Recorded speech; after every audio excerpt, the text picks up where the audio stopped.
یہ 2000 BC کی بات ہے کہ جب اللہ تعالیٰ نے طوفان نوح کے بعد قوم عاد کو عرب کی سرزمین پر پیدا کیا۔ قوم عاد طاقتور جسمانی ساخت، شاندار تعمیرات اور بڑے بڑے محلات کے علاوہ اپنی مضبوط معیشت اور دولت و شہرت کی وجہ سے جانے جاتے ہیں۔ قوم اس قدر مضبوط تھی کہ سورہ فجر میں اللہ تعالیٰ نے کہا ہے کہ ہم نے ان جیسی کوئی قوم پیدا نہیں کی۔ مضبوط جسمانی ساخت کے علاوہ وہ اپنی تعمیرات اور بڑے بڑے محلات کی وجہ سے بھی مشہور تھے۔ قرآن مجید میں قوم عاد کے محلات اور عمارات کے لیے عماد کا لفظ استعمال کیا گیا ہے۔ اس سے مراد بڑے ستون ہیں جو ان کے عظیم و شان محلات کی نشاندہی کرتے ہیں، جن کے آثار آج بھی قدیم عربی علاقوں میں پائے جاتے ہیں۔ قرآن مجید میں قوم عاد کی دارالحکومت کا نام ارم آیا ہے، جسے ارم ذات العماد کہا جاتا ہے۔ یہ شہر اپنے بلند و بالا اور شاندار تعمیرات کے لیے جانا جاتا تھا۔ جدید دور میں عمان کے صحرا میں کی جانے والی تحقیقات سے اس شہر کے آثار کے ملنے کا دعویٰ کیا گیا ہے۔ اس علاقے میں قدیم عمارتوں، کنووں اور دیواروں کی باقیات ملی ہیں جنہیں قوم عاد سے منسوب کیا جاتا ہے۔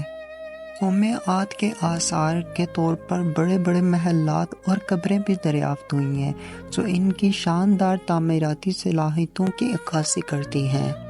یہ آثار یمن اور عمان کے علاقوں میں پائے جاتے ہیں۔ بعض مقامات پر پتھر کے مجسمے اور انسانی شکلوں کے نقش و نگار بھی ملے ہیں جنہیں قوم عاد کی باقیات سمجھا جاتا ہے۔ یہ آثار ان کی قدیم تہذیب اور فن تعمیر کی مہارت کو ظاہر کرتے ہیں۔ قوم عاد ایک ایسی قوم تھی جس کو کوئی بیماری نہیں لگتی تھی اور ان کی عمر تقریباً 800 سے 900 سال تک ہوا کرتی تھی، اور انہیں موت کے علاوہ کوئی کسی قسم کا زر نہیں پہنچتا تھا۔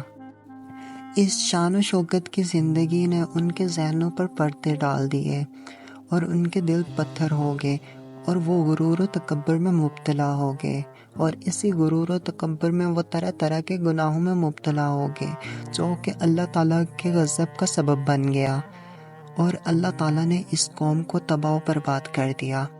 قوم عاد بتوں کی پوجا کیا کرتے تھے۔ حضرت ہود علیہ السلام نے انہیں دعوت اسلام دی اور توحید کی طرف بلایا، لیکن وہ نہ مانے اور اللہ تعالیٰ کے ساتھ یوں ہی بتوں کو شریک بناتے رہے، جو کہ اللہ تعالیٰ کے غضب کا سبب بن گیا۔ قوم ہود کا دوسرا بڑا گناہ اللہ تعالیٰ کی ناشکری کرنا تھا۔ اللہ تعالیٰ نے قوم ہود کو بے پناہ نعمتیں عطا کی تھیں اور ان کو ایک ایسی طاقت عطا کی تھی جو اس سے پہلے کسی قوم کو عطا نہیں کی تھی، لیکن اس کے باوجود وہ اللہ تعالیٰ کی نافرمانی میں مبتلا ہو چکے تھے۔ ویڈیو کافی لمبی ہو چکی ہے۔ اگر آپ اس ویڈیو کا پارٹ 2 چاہتے ہیں تو کامنٹ میں یس لکھیں۔